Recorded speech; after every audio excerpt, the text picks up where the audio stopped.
Chakaverse. Chaka Crypto. Welcome to the Chakaverse. He all speaking Chaka facts, I'm all speaking Chaka words. We all making Chaka raps, we call this the Chakaverse. No, I can't help you cop the bag, but I can help you do research. So come and join the Chaka pack, explore the Chaka universe.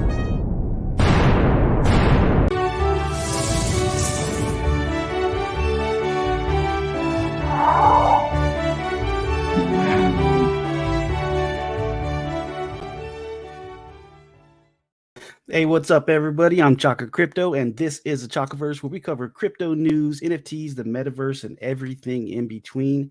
And today we have the Crow Kings here. They're going to be doing a Q&A. I got Joshua backstage. So without further ado, let's go ahead and bring up our guest for today. Hey, Joshua, how's it going? Hi, thank you. All good, thank you. What about you? Oh, I'm doing pretty good. Glad to have you here. Appreciate it. And let's see, we got Eddie T in the chat saying what up, what's going on, Eddie T. I appreciate you showing up, showing the support. So I mean, we might as well let's just if you'd like to get right into it, maybe we can get an introduction of yourself and then your role in the project. Yeah, sure. So I'm Josh, or in Germany, Joshua. I'm the founder of Croking. Croking is a token on the Kronos network here. It's an EVM fork. What here Kronos is. We have pretty much things. We have an NFT marketplace. We have an aggregator released last week. You can see the pinned tweet here already.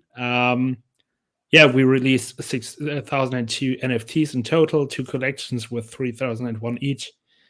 We have NFT staking. We have boosted staking with where you can stake tokens with NFT boosts. And we are working on already at more things. We are about to release a coin flip game where you can play with Croking tokens or with Crow. Oh, you guys are releasing a game also? Yeah. Oh, that's interesting. I see Robert popped up in the backstage. I think he just had to jump off and jump back on because it looked like it wasn't connecting right. Now the aggregator that you guys just tweeted about, can you talk about that a little bit? Yeah, sure. So this is a DEX aggregator. An aggregator is simple said. It looks for the best price and with the lowest fees and with the best liquidity at all DEXs. So we have a support of 6 DEXs on Kronos, so the most used DEXs, and we said, okay, this is what is needed, and yeah. Nice. I see Robert popped up in the background. Let me bring him up. Hey, how's it going, man? Pretty good. How are you? Oh. Good. Welcome to the channel. Thanks. Would you mind giving an introduction of yourself and then your role in the project? Yeah, I think I've even got a little type up here somewhere.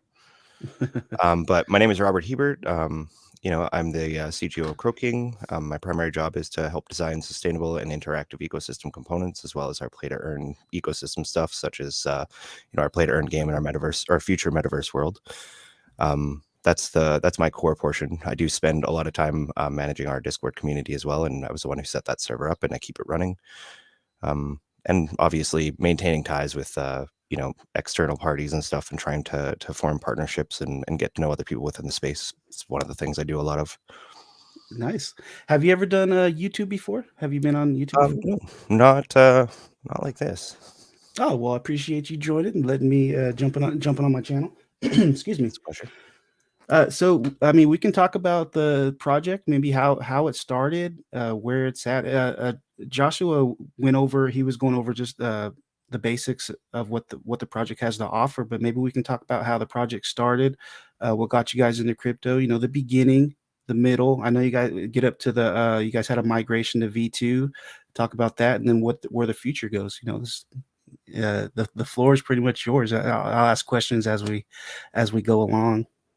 Yeah, sure. So we started with the idea of Croking in 2021, December. When it was more like November, but when we started was December. Yeah, before we have been part of a team with Sasha together of a project that was unfortunately a wreck. We didn't know about this at all. Yeah, and then was my part where I said, okay, I don't want to do this again. I need to learn myself how to code, how to see the security in contracts and this stuff. And then we started with Croking. Yeah, we saw that Kronos was in beta. It was pretty new, like 1 month ago was it released. Yeah, and then we saw there was no token with Rep 0 or Crow rewards at all. And we saw that it would be an opportunity to go out to Kronos and start with this project. Yeah, and then we collected some ideas what we want to do with this project. And yeah, that was when it started. Nice. How many people do you guys have on your team right now? Is it just you two that's doing all the work, or do you have others? No. So Four, I think. So yes, me, I'm the founder. Then we have Sash. He's still in the background. He's the co-founder. Then we have Robert. That's our CGO. Then we have Nash. Obviously, it's not his real name, but he is our developer. He does our Web3 stuff. And then we have 2 external developers that are not part of our team, but we work a lot we work a lot with them together. That are Sir Tris. He does some contract work with me together, and now our partner of Matrix Labs. They did the user interface for our aggregator, and more stuff will be now on this D app. So we will work now a lot with them together. Nice, thank you. Now, you guys, I see you guys' roadmaps all laid out. So at the beginning, all phase 1 is completed, correct? Yeah, correct. But already, this roadmap isn't correct anymore. We did a Medium tweet about 1 month ago with a roadmap update, and yeah, our new website is still in progress, so this isn't correct at all anymore. So we have to wait for the new website with the new roadmap stuff. But if you want to speak about our roadmap, you can check our last Medium article. But this is things in phase 1, and yeah, they are still correct. Okay, cool. Yeah, I'll have to get that Medium, and I'll post it in the description down below, along with your guys' Twitter. Everything we go over today for everybody watching will be in the description box down below. That way you just got to scroll down, hit the link, and then it'll take you right to it. Now, okay, so this is your website's in the process of being updated. That's correct. That's really cool.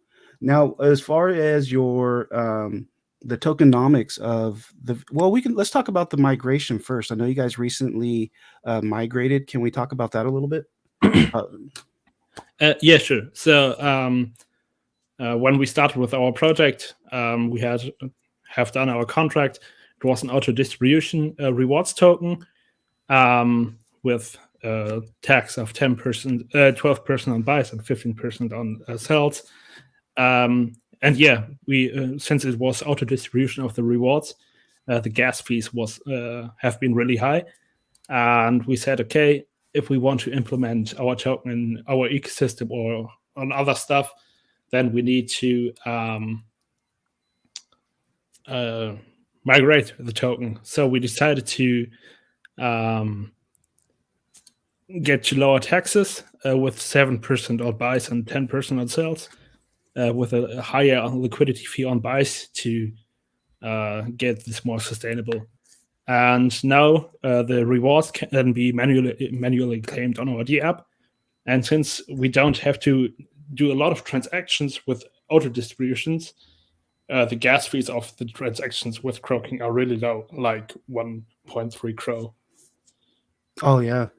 Yeah, that's nice. So you got to manually get your rewards, and that's just for holding V2 CRK. Yeah, correct. Oh, awesome. Now I did have some questions. let me say what's up to the chat really quick. I've had some community members reach out on how to if they missed the V2 migration, but let me just say what's up to everybody. Jay Castle 3, that's right, Castle 3 in the house, you know. Paul Berry, appreciate you showing up. He's saying hi. Legion Connect, GDRT, Crow, and DeFi. Let's get it, folks. Appreciate you. LeGrand, what's going on? Appreciate you being here. Alfredo, MMAI in the house. That's right. MMAI doing big things. Appreciate you showing up. Yeah, so I've had some community members hit me up and ask, because I did a video on how to migrate and everything went smoothly, but that what if they missed the migrating the time? What do they Send them to do? Discord. Definitely send them to the Discord and get them to open a ticket. It's the safest way. We were in the Telegram, we were sending people directly into Joshua's inbox. The problem is that does open up a lot of room for when a user asks for what to do in the Telegram, they immediately, you know, whoever is out there scrounging up usernames or whatever on who to message, somebody's out there handing that information off to someone else who is then sending a message to those people and offering to, you know, help them migrate, and that's not good. So with the ticket system, this way they submit a ticket, they disappear from the public. No one else even knows that they need help anymore. We deal with them privately, and then that way it's safer for them and they don't have to worry about the consequences of potentially opening up the wrong DM from somebody that isn't us.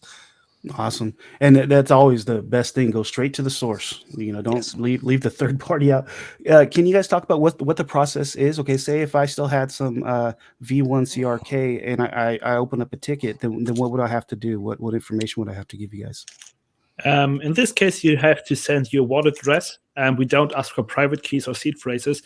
We ask for your public wallet address, and that starts always with 0x. Then I have a script where enter your wallet. It checks for your V2 wallet, V1 wallet, V1 amount of CRK and of your CRQ amount, and it calculates then automatically with the migration ratio. We have a 1 billion on Croking and 1 to 5 billion on Croqueen as migration ratio, since we have the new total supply. Oh, okay, cool. So it's just your wallet address and you guys take care of it. That's a lot of work. Are you doing it yourself, Joshua? Yeah, I'm doing that by myself, but I have my script. So oh my god, so that's a lot. That's I have my script, so it's pretty easy actually. Just time consuming more than anything. I bet. I bet it is. I got it. Let's see. Paul Berry, please. My Crow Queen was stake on one of your Crow Queen NFT stake pools, and I forgot to unstake it when you did your upgrade. I was not around then. I'm just logging now. I can't find my NFT token. Check in the inactive pools. That is definitely the easiest place to look. Anytime that we make changes to the pools, therefore, or all of the stuff that was currently in that pool gets moved to the inactive because that pool itself gets deactivated, and then the updated code is what moves forward with the next staking pool. So at the very bottom of wherever you had originally staked it, if you scroll down to the bottom, you'll see a spot that says inactive pools. You can click on that, and it'll show you the one that you're probably looking for somewhere in there. Okay, nice. Yeah, I hope that answers your question there, Barry. Tim Shea in the house saying, "Hey, what's up? I appreciate you showing up." Tim Shea here. And let's see, Chaka, what's the Chaka want the address shown? Yeah, sure. If you go ahead and post whatever you'd like there, Tim. Appreciate that. All right, so we can the NFTs. You guys have a Crow King and Crow Queen, is that right? Yeah, correct. We have a Crow King and Crow Queen NFT collection with 3,001 each. 13 of that are the origin alliance. To that alliance, all other NFTs are based on. Things you can do with our NFTs is that you can stake them for CRK and Rep0. You can use them as boost on our staking pools for the tokens. The boosting is rank based, so you have open our rank now. For example, the first 13 have a boost of 100% of your tokens. Nice. And that you can do all that from your guys' own DApp. I like that you guys have everything on your own DApp. You even have a launch pad. Or other NFT projects. I've seen the Reef Pets on there. They were on there for a little bit. What are there any other projects? Then we have Alpha Alliance Reloaded, which GDRT has as well? been out now than GDRT. That are the projects that are right now on the DM. Then we had Scarecrow as well. Oh, I like this. You guys have a little update on here too. Yeah. Very well. What are you guys changing on your websites? Are you just the look of it, or are you guys doing major upgrades, adding more stuff, or is it something you can't talk about? So we are working now on the website, not about the app. The website, this will have some more upgrades, will have better design with some more information. I hired someone for that because I want a proper thing. Then we have as well now 2D apps. You have open now app.croking.net. And now we have as well, as you can see here on the tweet, swap.croking.net. We are working that we will get all things moved to one D app, so that we don't have that we don't have two URLs. Nice. And this boosted staking. So if you're staking any of the like the GDRT token, if you have a Croking or Crow Queen, does that boost the rewards that they get? So the Croking and Crow Queen NFTs can get used on the on our staking pools for Croking, and so the two on the top, and on the pools at the bottom you can use the one of GDRT as booster. Oh, okay, nice. So what do you guys have coming up? What's the future of Croking? Anything you guys would like to share? The floor is totally. You can talk about whatever you'd like to share. One of my main questions was the V2 migration. I was constantly getting questions about that. I was like, I'm not sure. It worked for me just fine. So I mean, you guys definitely got to go to the Discord and talk to, put in a ticket and go straight to the source. Yep. So if you want, you can open up the roadmap update. You have at the top the Medium article. The roadmap. So the one in the top right, the tab that you had open. Oh, okay, the new one, yeah. Yeah, correct. So as you can see, we have already the aggregator that is at the bottom. So something that is not on the list yet, but we are working already on, is a staking platform. So we will offer a staking platform for all projects that they can create with a factory contracts their own staking pools. This will have, again, a benefit for our NFT holders. We have always fees that rewards our NFT holders as well. Then we are working on our NFT marketplace V2 as well, with a factory contract that you can create your NFTs and you can list them on our marketplace. Then we are working on the new website design, as we already said.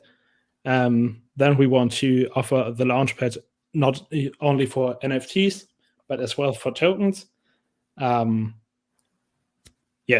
tokens as well. Nice. Yeah, correct. For that, we are working on factory contracts, but the first thing that is coming now is the conflict game and then staking platform.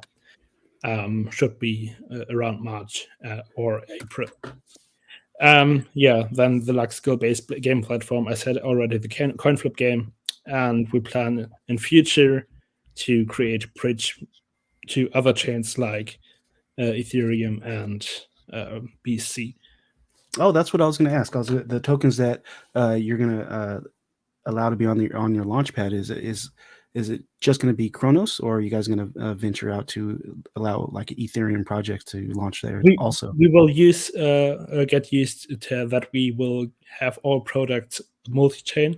So futurely we will have our aggregator as well multi-chain, and so it's possible that you can do that on more chains. Just really cool. Chronos. Cool. So, and the Lux skill-based game, can you like, what kind of game are you guys looking into? Like, what kind of game is it going to be, or is that something that hasn't been released yet? Or There will be more things, but we start now with the coin flip game, and we will add more games in future. But this is not just a big game. This is more just like more mini games. Mini games that you can. Are you still be able to earn from the mini games? Yeah. Cool. Very nice. Yeah, I seen that. So how long? When did you guys start the? When did Croking the project actually start? 2021. We started with the project, and we launched at January 2022. Oh, nice. So you guys got 2,000 followers on Twitter. Your Discord is really active, and I jumped in the Discord, and you can ask questions in there. The community's, they're really willing to help. I got a lot of answers in there just from people in the community. It was really cool. Do you guys have any other socials? I see the Telegram. So you just the Twitter, the Discord, and Telegram. Yeah. Oh, I think you might be muted there, Robert. Sorry, my bad. I think we're present as well on Twitstocks through one of our moderators. But as far as like active team presence, it's primarily on Twitter and Discord. Oh, nice. What is Twitstocks? Twitstocks is like honestly, if I had to sum it up, I'd say it's like a social platform for stock investors, like who, the S&P and 500 and stuff. But more as of late in the last couple of years, there's been a large number of cryptocurrency projects that have been discussed. Oh, pardon me, that have been discussed there. It's definitely it's one of those areas where it doesn't hurt to have somebody managing it or at least watching it to not only address the FUD but also keep people informed, because not everybody knows that when it comes to crypto and even honestly real companies, the best place to go is not Reddit. It's not it's not Facebook. it's that company's like main social interaction, and I mean that's really important. But at the same time, you also want kind of an unmitigated opinion sometimes when you're looking for investment information. So going outside of the places where you would find those moderators and those people who, would put the project first is sometimes a good thing. So, I mean, I have plenty of respect for people in different areas. It's just my primary is you go where the information is most guaranteed. Yeah, definitely. No, I see that you guys, I've heard you guys on Twitter Spaces. Do you guys have a set Twitter space, or do you just join an already set up space, or do you do a weekly space or anything? I don't think we have anything planned. We should start doing that though, because it's something that's been mulled over quite a few times amongst a few of the community members. They've expressed interest in wanting to have that on a weekly basis. So that's certainly something we should get into. But as far as just like regular AMAs and stuff, we usually just give a little bit of advance notice and then open our own rooms. Oh, cool. What about in the Discord? Do you, just to keep keep the community involved with stuff, do you guys do any games, giveaways, or anything in the Discord platform? We haven't for far too long, honestly. It's been pretty much with the bear market and with everybody stressed out with each other, and as well with the migration and other things. It's been very difficult to foresee success in a small event like that, just because it's often greeted with dissatisfaction, which is understandable. We are knee deep in the bear market, and anybody who bought anywhere near the top is likely suffering right now, and I completely understand how that could be frustrating. But I mean, ultimately, a year later we are still here, and a year from now we will still be here. So I think that's something that we can all grow together with. Yeah, how's the migration going so far in your guys' opinion? The V2, did it go smoothly? The everybody, it went good for me as far as the DApp and migrating over. Super simple. That's the same impression I'm getting from a lot of people. The actual migration, the initial during the 2-week window or whatever, was very effective. Everyone was giving us praise about how smooth it was.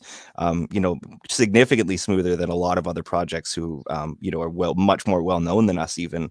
And that was really flattering. But once we got to that point where we had to close the automation and started switching to the manual, it is a lot slower.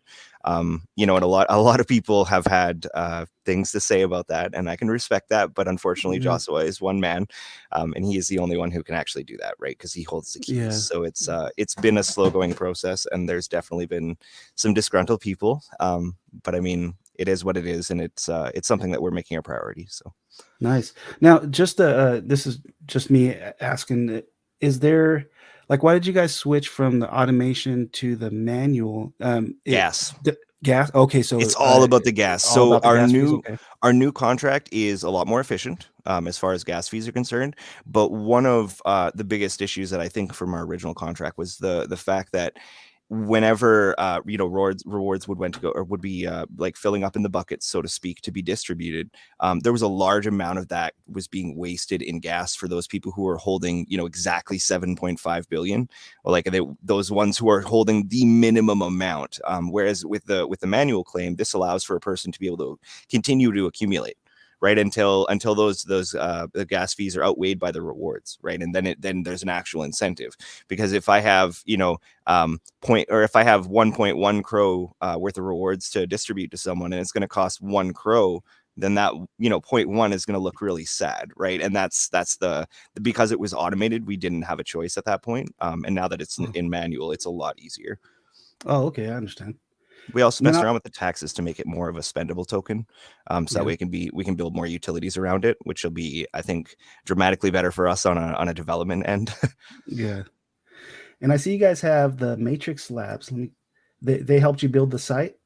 Yeah, Yeah, they're correct. Oh, sorry, I'll let him handle this because he did the talks. Oh, okay. Yeah, so Matrix Labs, they are doing Web3 development, so the apps, Oh, and they nice. did our user interface for the aggregator, correct? Awesome. Is this who you guys are going to be using? Is it like a partnership? You can be going Yeah, to. correct. Oh, cool. So we will work in the future with them together. Cool. Give them a follow and check them out. Now the NFTs. I'm kind of bouncing all over the place. I apologize, but I had a lot of community members asking questions. I was just curious who is because the art looks great. I'm an NFT guy. I like the metaverse NFTs, and the art on these Crow Kings and the Crow Queens is great. Who's the artist? The artist is Ninja Guy. So you can look for them. I think ninjaguidestudios.com. Ninja Guy or Ninja Guide? Guy. Oh, okay, cool. I'll check them out. Yeah, they're very nice. Do you guys have any plans for future NFTs coming up, or is yeah? Okay, cool. If you want, you can speak about that, Robert. It's part of the game as well. Oh, you have muted you again. Oh, I think you're unmuted, buddy. There we go. Perfect. It's hard to remember because there's no indicator on the screen for me to tell. So with the NFTs, we are I've already planned out a set of funding NFTs that we'll be launching specifically for getting funds together for accumulating assets and labor for the play to earn game and metaverse world.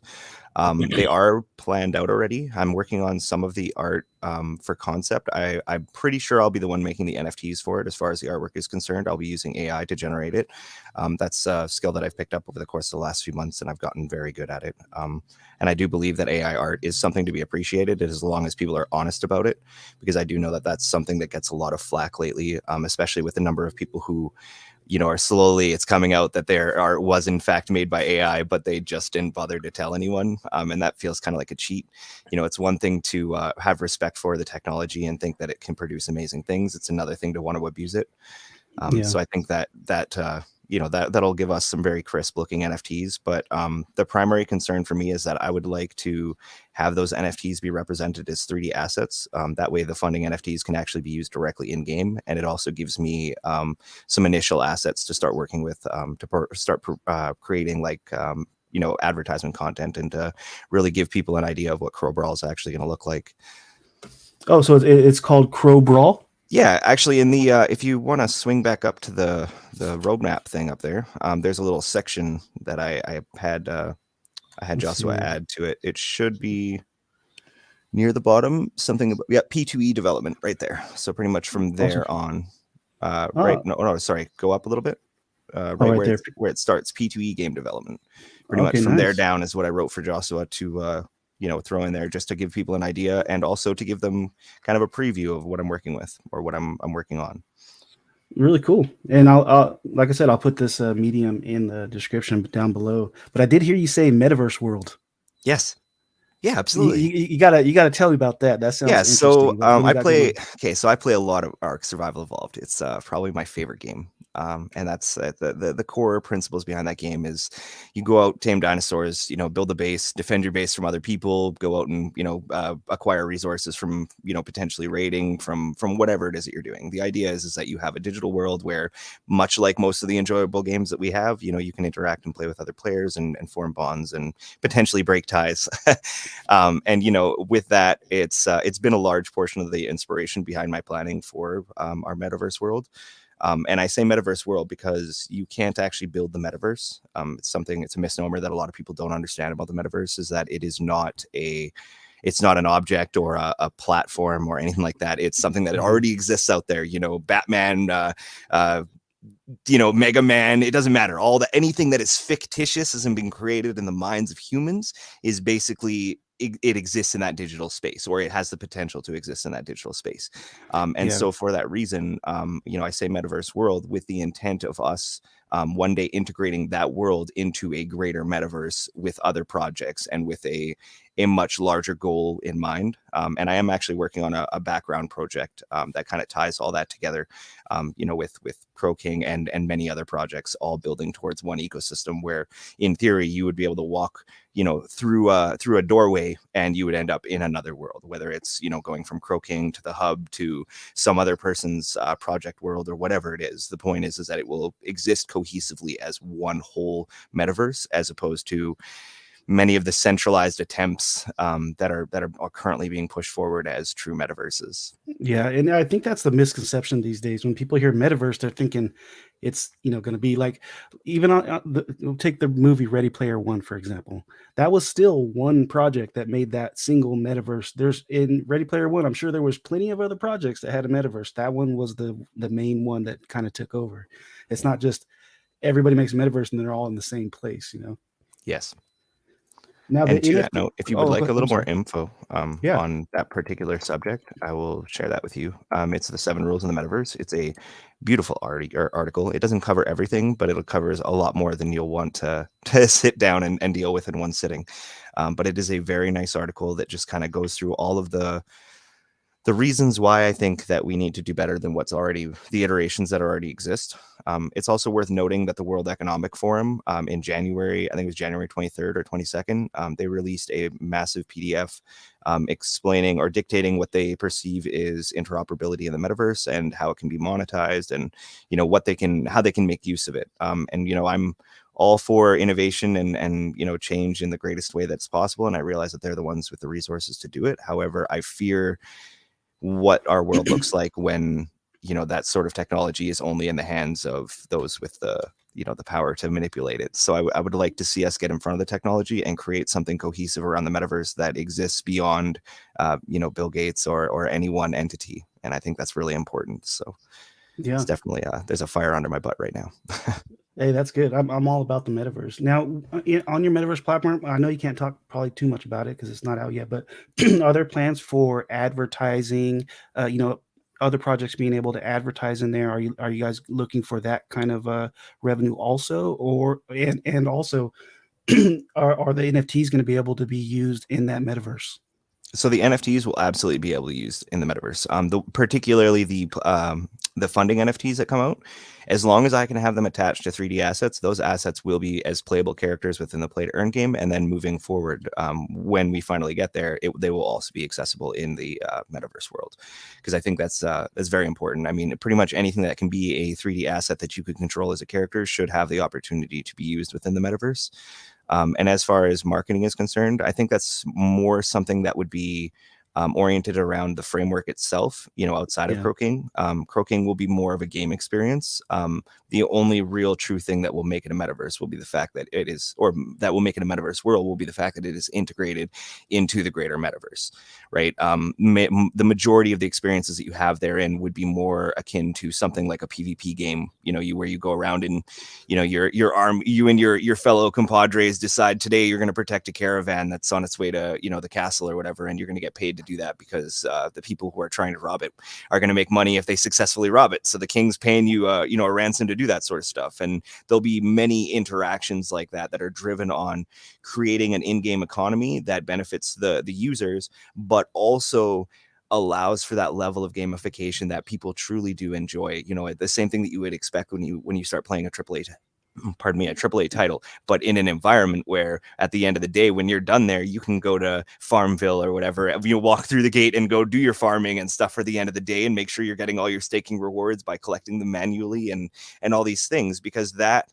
even though it may seem like an unnecessary complication for, a way to claim your staking rewards, that action in itself provides value to the ecosystem, because now you are contributing for that much longer as a user.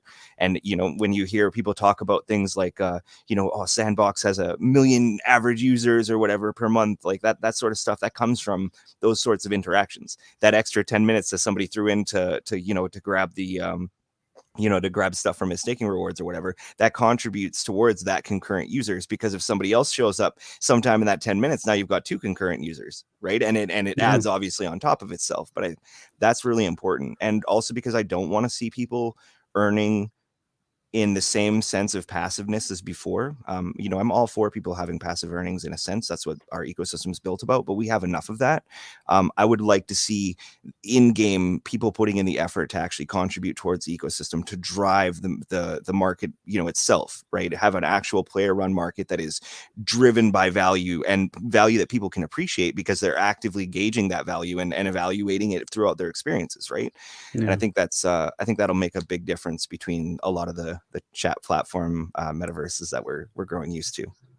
Oh, definitely. Now, are you guys going to put in the VR concept? Are you guys that'll really be for specifically for, well, honestly, it's not as big of a step as a lot of people think.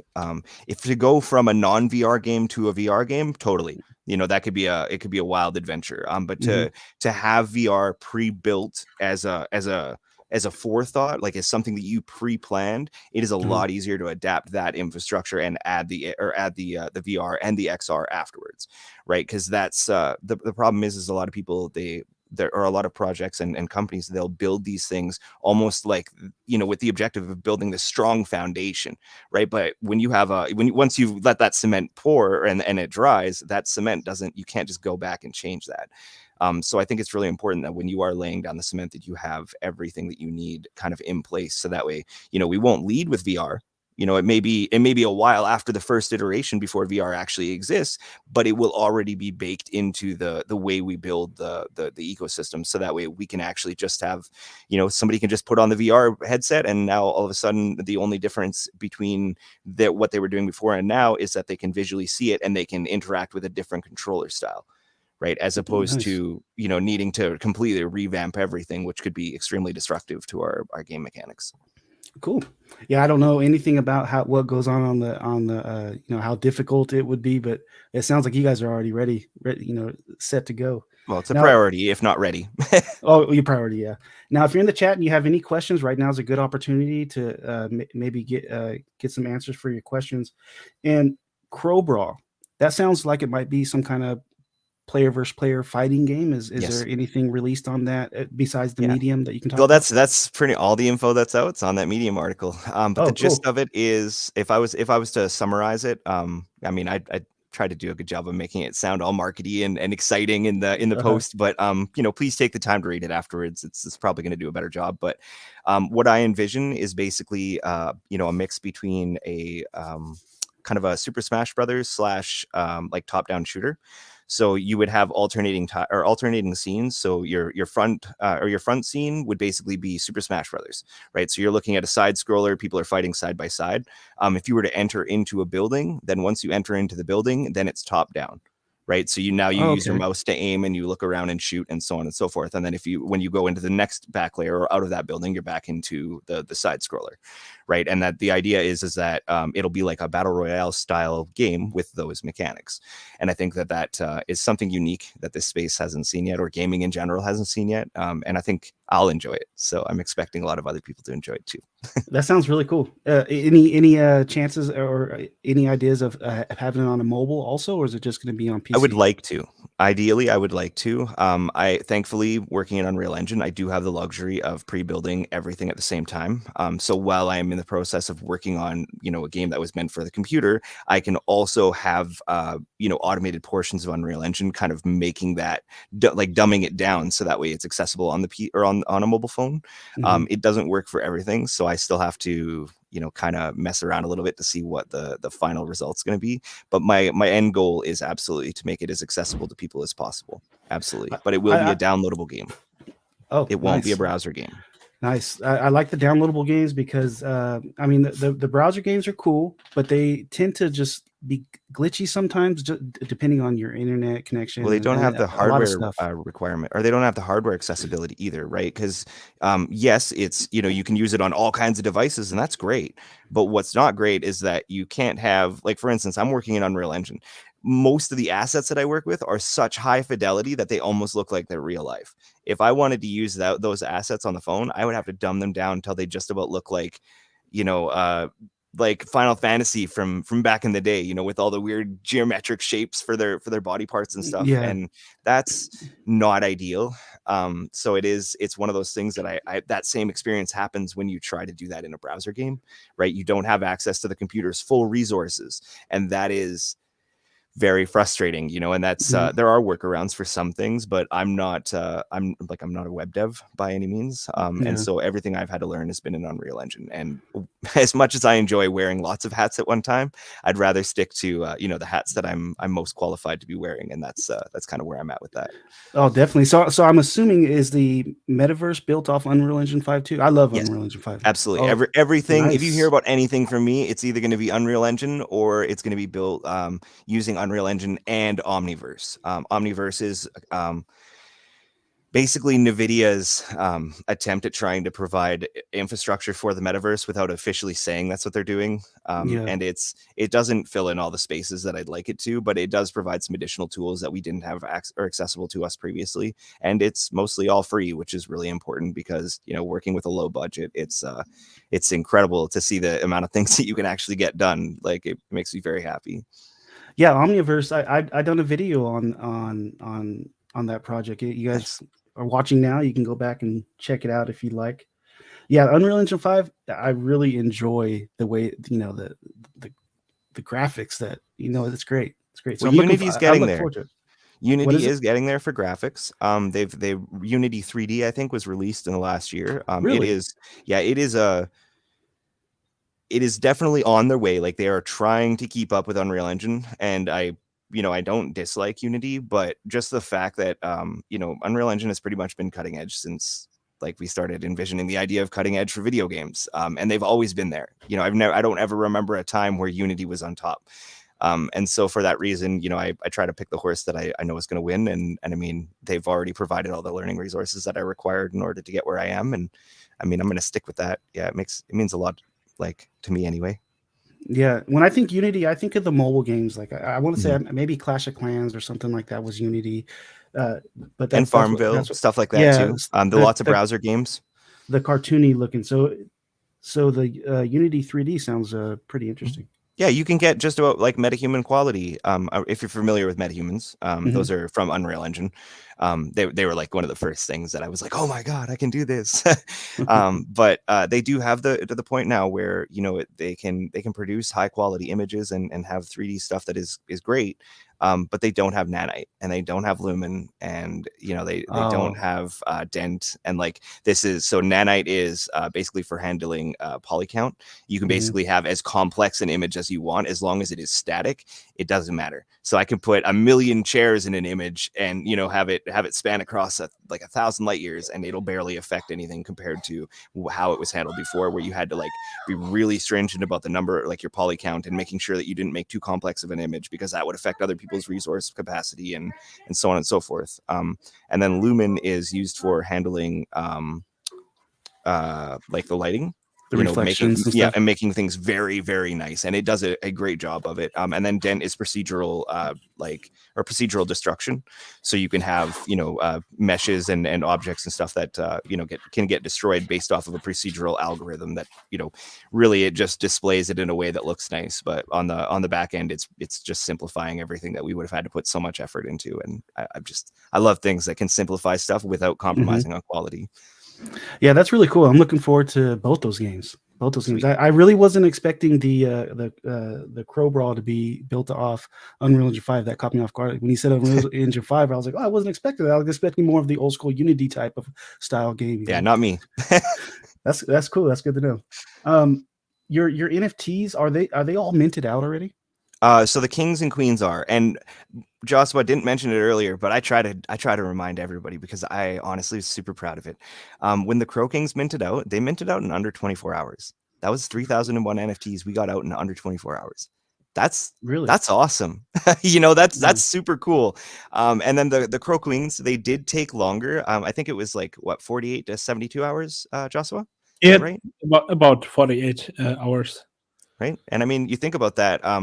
I can think of many projects that are doing very well for themselves right now that, didn't ever, like when they try to do mints for their NFTs, they were not traveling at that kind of speed. And I mean, that's not to necessarily to toot our own horn. It just means that somewhere in there, the math was right. Something was really drawing people in for those. And I think that that's really important because, I don't think that essence is gone. Well, the hype may be, the thing that existed before is still here. We are still building, we are still croaking, and I think that'll be what drives us into the new bull run. Absolutely. Yeah, 24 hours and 48 hours is awesome. Are they both 3,000 plus? Yep. Yeah, so 6,002 total. Yeah, that's pretty impressive. So you guys have the marketplace with the Crow Queens, the CDR, the Scarecrow. I mean, you guys could probably take the Scarecrow one off now, right? Yeah, I just heard about that recently. Yeah, I've a while back I did get a couple of those, and I've been reaching out to the project and trying to talk to them, but I'm not getting nothing. Hey, if nothing else, it's nice art. It is nice art. It is nice art. So anything else you guys would like to share with the community? Anything anything you'd like to share? All my questions were answered great. I'm really looking forward to the metaverse projects. Can't wait. It's bad to put time limits on it, but are you estimating within this year? For the play to earn game, absolutely. For the metaverse world, I think it'll be something tangible, that people can start to enjoy maybe, but not my grand iteration, not by any means what I really truly do envision it to be, because largely we need to have, the framework has to exist, which means building the project around it and building the community and so on and so forth. Right. And like, we can have the metaverse world exist before then. We can have stuff that people can interact with, but until that ecosystem exists as a whole, it's never going to be what it really truly deserves to be, because it's really just going to be a play to earn game in a centralized environment, which will still be fun and still an enjoyable experience, but it pales in comparison to what I picture when I close my eyes. Yeah. Now, you guys gonna be doing any beta testing for this for the community? Are they Yes. going to be able to how would they be able to join that? Is that So my goal will be to utilize the people who are holding the NFTs. In the very beginning, I'm probably going to be pretty private about who I introduce. It'll probably be just kind of randomly selecting them, like myself, just messaging them like privately and getting their attention, just because it is very important, that we kind of have a level of proprietary control over how the information gets out regarding this. But I'm very confident that people are going to enjoy themselves. So I'm extremely eager to, get to the point where we can start having people involved with it. Nice. Definitely. And now to be able to play we'll say the Crow Brawl game, because that'll be the first one out.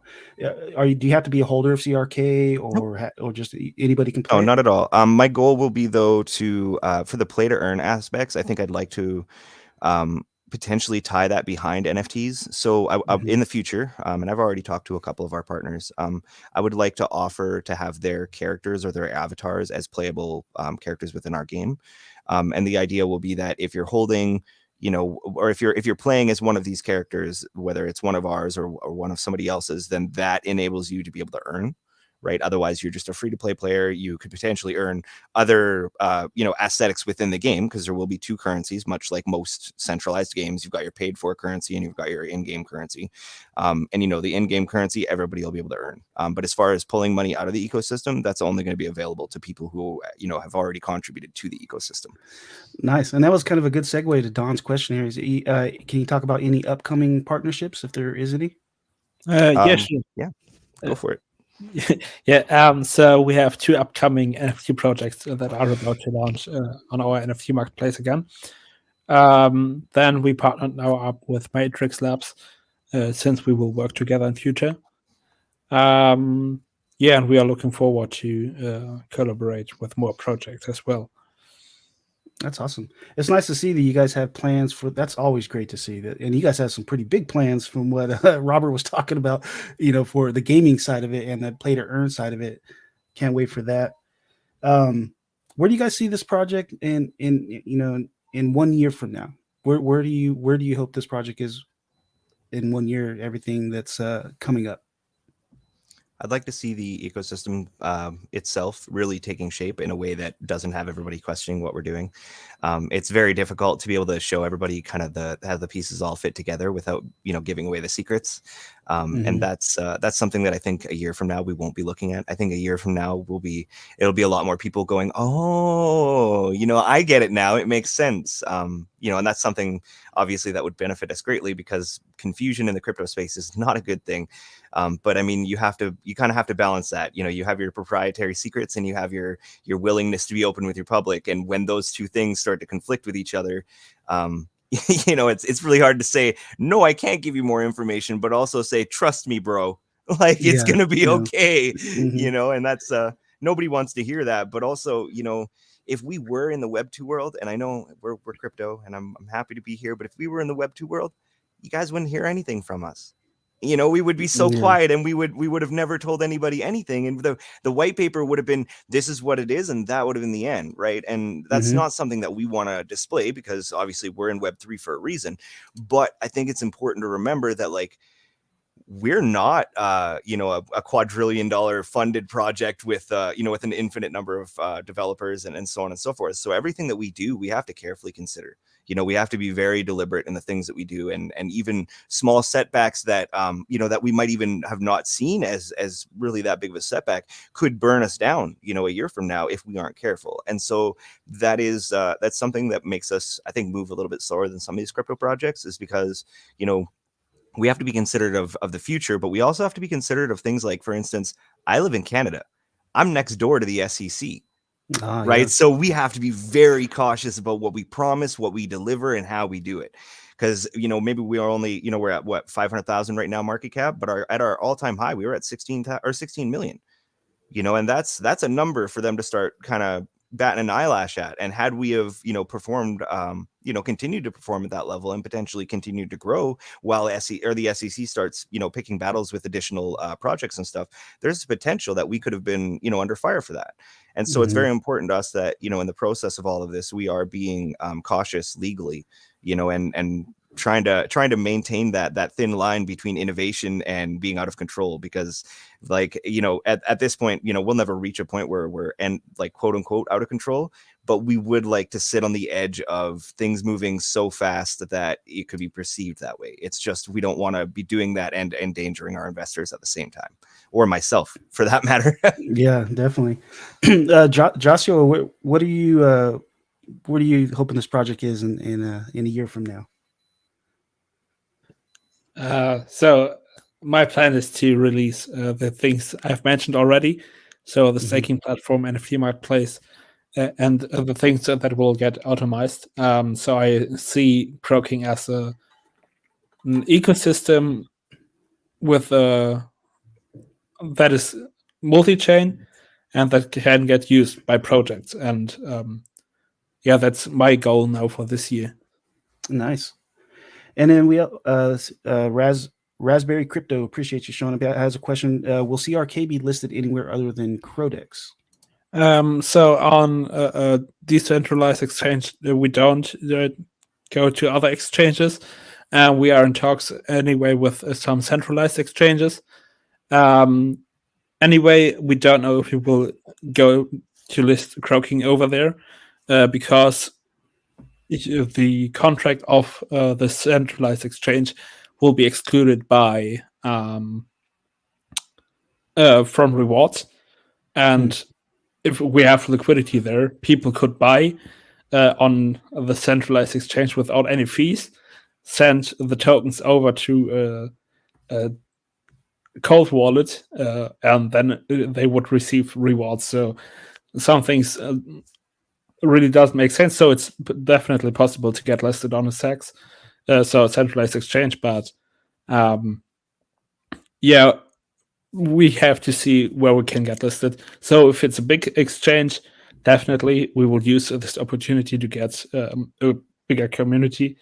But we will see if we have if this exchange will have any volume or something like that. So yeah. So Croking is only available on Crodex. There's no centralized exchanges as of yet. Yeah, correct. Now I'm curious now. How would that work if it was a possibility years down the road, or whatever, in the future? If you guys did go to a centralized exchange, how would the rewards work? That's you're on mute again, Robert. So there we go. Okay, hold on. I have an answer for this one, because this was one I actually just looked through my Telegram saved messages, because after I made this post, I saved it. Okay. So being that we would have to blacklist that exchange's wallet to prevent rewards from being accumulated there, how that would work is essentially the exchange would have to maintain a certain balance, right?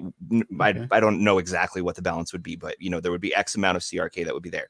As more people buy it and it hits below a certain threshold, then what would happen is they would have to top up. That top up would be taxed, right? So they would still be contributing towards it, but the biggest issue is, and if enough people sell there avoiding the taxes, then that would have to be sold off, right? So then again, they would be taxed and it would happen. But the problem that I think most people are worried about, and us as well as developers, maybe not worried, but that we are monitoring or considering, is that when that happens, if users were to, say, buy and sell at an equal quantity regularly in that same place to avoid the taxes, and they were to be consistent with that, so that way there was never any need for a sell from the exchange or for them to top up, that would basically mean that all of that volume of transactions would have zero rewards for anybody.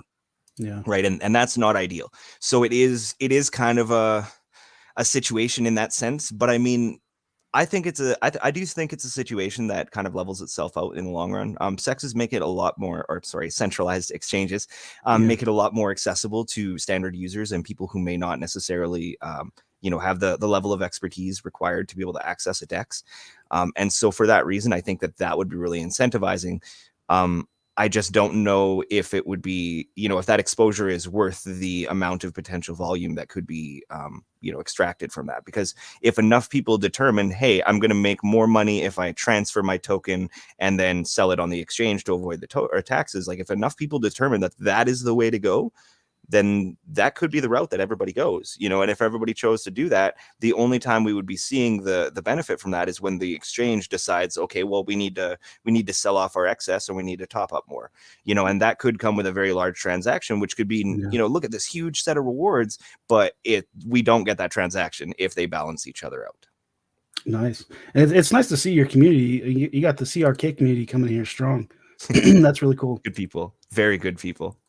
And Raspberry Crypto with another question. Comment question. I strongly believe in CRK. Just needs more publicity, needs to get out there more, but I believe it will take off. Do you guys have any plans to get CRK out there even more? Do you have some kind of a plan for publicity? I think the biggest thing, and I can't speak for Joshua, and he may have more to contribute to that, but myself, I'm desperately avoiding call channels, like call channels, call groups, anything that's meant for crypto. I'm trying to stay away from it. There's that word "jeet," right? There are people who really what it is people who take profits, which is a-okay. You can't be wealthy if you don't take profits. You can't in this industry, you can't profit if you aren't there taking and securing those profits. So there's nothing wrong with being that. But the issue is that some of these communities, that's the majority of their holders. They're looking for that 2 times, they're looking for that 3 times, and then they're out of there. And they're never going to come back to the Telegram, and they don't give a crap about the future of the project. And I don't necessarily want to be interacting with those people directly. They bring very little value to the ecosystem. I want people who care about what's going to happen tomorrow, who care. I even want the angry people in the Discord who are concerned because of X reason, because those people care enough that they are coming here to talk to us and to try and voice their concerns. And I mean, I'm not super eager on divulging a massive marketing plan where we spend $15,000 on having Caesar call us so our chart pumps $500,000 and then dumps $500,000 the next day. Like we don't need that. But I have been almost every opportunity I get, because I spend a lot of time on Twitter and a lot of time in private private voice chats and stuff. I do my best to try and organically grow for Croking and crypto as a whole. Even real life people in my life, I'm always bugging them about it. But I think that's the way to do it. And it's cost me $0. It's cost me a crap ton of time. But some of the people that we've acquired into our community as a result of it are people that I couldn't possibly buy, even if I had all the money in the world. So that's extremely important to me. But we are looking for more opportunities like this, for instance, where we can sit down and actually have a few chats with some people who know what questions to ask to really get the answers that the community might be looking for. Because, I have all kinds of things to talk about, but not everything is something that someone may find interesting. Whereas having somebody else who's able to kind of suss that out and point me in the right direction, I'll talk all day.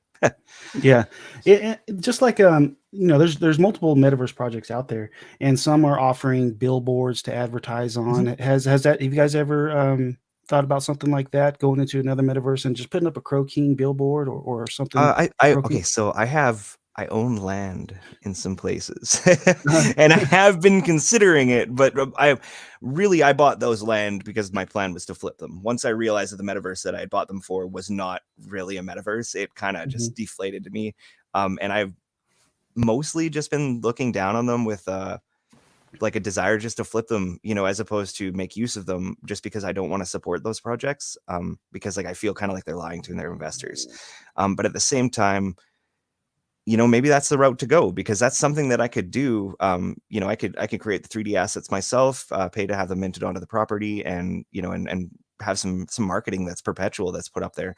But as far as reaching out to other projects to make that arrangement, pretty much anything that has a price tag on it for marketing, we haven't bothered with over the course of the last 6 months, just because it's pulling away from potential development funds. I mean, we're at this point, the only thing stopping me from having those 3D assets for the funding NFTs is literally funding for the funding NFTs. So it wouldn't make sense for us to spend $15K, $10K, $5K or whatever to hire marketing something to market the stuff that we haven't done yet, when we could pump that money into development and continue to innovate. And I'm okay with innovating quietly over the course of the next 6 months, only to have the bear run explode and then have everybody be like, oh my gosh, look what they were doing. That would be great. I'm cool with that. I know I hope that doesn't upset too many people, because I know most people want to see us explode right away, but we're in the bear market. Even if we do explode right now, we're not going to be looking at that much compared to the kind of momentum that we could gain if we were to surprise this space, really truly surprise it. Yeah, and so I got to throw it out there. MMAI, the sponsor of my channel, they have a metaverse project they're working on off Unreal Engine 5, and Nice. their NFTs. They're actually, this is the last day for them, but their NFTs is giving you an opportunity to put billboards up and advertise in their metaverse, and they've already partnered with a few other LG. They have stadiums and stuff in there, so I took advantage of it and got me some it's called the Key to the City NFT. Once those, and they finish minting today, and then you'll be able to reveal what you received. And you can either get billboards or a bunch of advertising opportunities in there and rent them out also. So just had to throw that out there. Maybe we could have a little chat if you have some time after we're done here, and we can maybe discuss some of that and some of the other things I'm thinking about. Yeah, I'm down. Now the Key to the City NFTs, they actually end in 2 hours. Oh, it's we'll have to have a meeting with Joshua first then. it's at 5. Let's see. Real quick, I wanted to go over now the NFTs and the projects that you have on your Launchpad. What kind of vetting do you guys do to put them on there? To my knowledge, every single one of the projects that we've had so far on our setup there are people who we already have previous ties to. I'm not sure that we've even put up a single project that approached us that we weren't already previously aware of. So that in itself is that in itself is kind of one of our ways of trying to help prevent our community from getting rugged and so on and so forth. Obviously that's not foolproof, but it definitely puts us in a better position. I don't know, Joshua, is there anything else you'd like to add to that? Part I've read just the question. For vetting our projects that end up on our NFT marketplace, is there any other specific things that we go through that process? Not really. So we have our certain questions like how's the name of the collection. We ask for the IPFS, for the metadata, images, and the stuff, min prices. And then we charge a percentage of 3%. That's a fee. This fee is going to our NFT holders and the team. Yeah, I seen that big old dog in the screen right now. Both of them. I thought it was This a one, Canadian this bear. is Milo. They're both border collie pit bulls, but they don't look it, but they are brothers. They're from the same litter. They just, one of them looks like a brown lab crossed with like a Rottweiler, and then Milo is Milo. See Seiko in the chat, appreciate you showing up. And then Raspberry Crypto again, very well said. I think the project has potential, is why I've invested in the Croking Queen NFTs and the CRK Crypto. But he says he heard that there was a Crow Queen Crypto. Is this true? There was a Crow Queen Crypto. So CRQ was originally created with the intent of being our ecosystem token because of our CRK at the time had inefficient gas prices and it just wasn't ideal to be used as an ecosystem component. And that was, that a little bit of oversight on our part. So we created the CRQ token thinking that we were going to move a little bit faster than we did. And we were going to build our ecosystem around CRQ. And then basically holding CRQ earned you CRK, which in turn, holding CRK earned you Wrapped Crow. And so there was we had a nice cascading effect for the rewards. But in the end, we didn't build anything around it that was crucial enough that we couldn't, move our plans around once we migrated. So in return, or as an alternative, we decided that migrating, in the process of migrating, we would merge the two tokens into one. And so that's what we did. We moved both their liquidities formed into one. When we migrated the two tokens, we migrated them all into the same token. And we basically consolidated the supply down to make it also more accessible for future pairings, for liquidity and stuff. So now we have the potential to be paired against something like Ethereum and not be looking at so many, decimal places that it can't display properly, which does put us in a very good position for potential sex listings and stuff in the future. Nice. And I see Don, we've the hour flew by. We're already going on to hour 10, but if you don't mind, I got one last question. Do you guys have a rug insurance? Because he says there was talk of a rug insurance by locking up a bag of CRK. And what % of mint funds will be required to be locked up to protect investors from rugs? Is that something you guys have? So, okay, Josso, you want to go with that? I'll roll with it afterwards. So I definitely have things to contribute.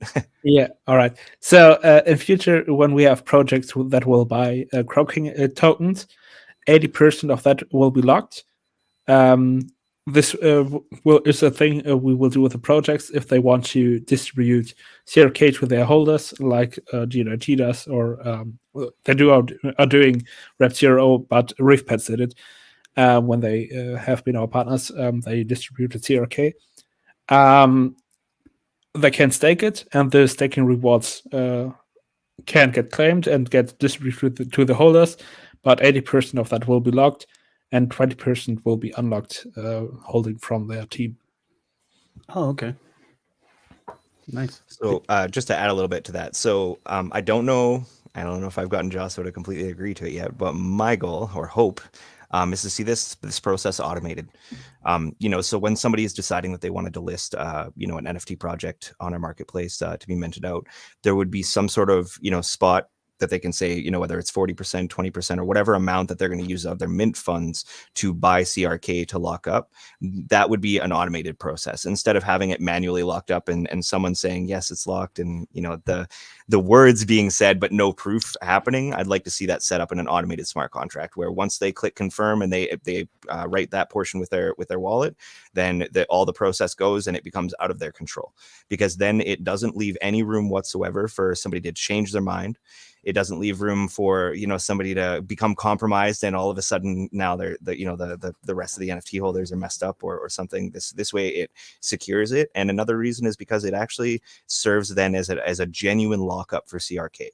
And that's extremely important because as I'm sure most of you are aware, if all of our supply were to lock up in a as in being held by someone, then that would have a significant effect on the supply and demand of our token.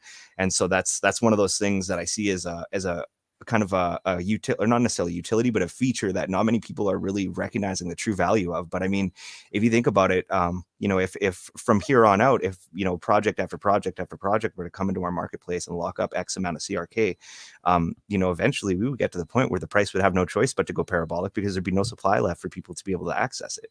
And that's not a promise or anything. That's something that I see. That's that when I close my eyes, that's how I see our ecosystem performing in its most optimal way, outside of even the metaverse or the play or an ecosystem. Like, that is one way just for us to continue to cycle around or build utilities and systems around CRK as a whole. Nice. Now, I kept you guys an hour and 10 minutes. I appreciate you taking an hour 10 out of your day, and everybody in the chat. I appreciate you guys showing support and getting good information on Croking today. You guys are always welcome back. I'd love to have you guys back anytime Sure. to share further information. If you guys ever have anything that you'd like to put out to the YouTube community, feel free just to hit me up. But before we sign out, do you guys have any last words? Maybe start with Joshua. Any last comments that you'd like to share before we sign off?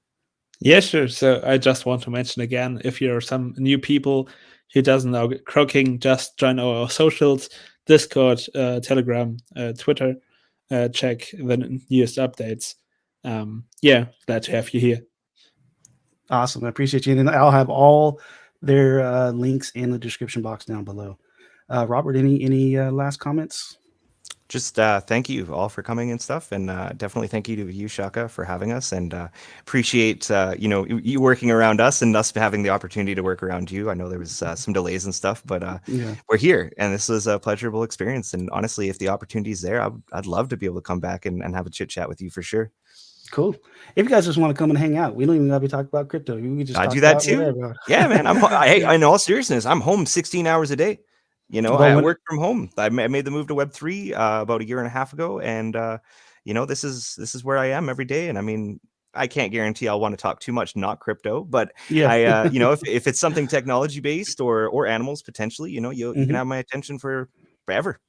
Yeah, every now and then I'll be going live and just doing daily streams, or maybe twice a week streams. And if you ever want to jump on, just jump in the chat, say, hey, shoot me a link, and then we'll pull you up. And on that note, I appreciate you guys. Got a lot of good information. Everybody in the chat, I appreciate you. And you guys all have a good one. All right. Thank you. See ya. Bye.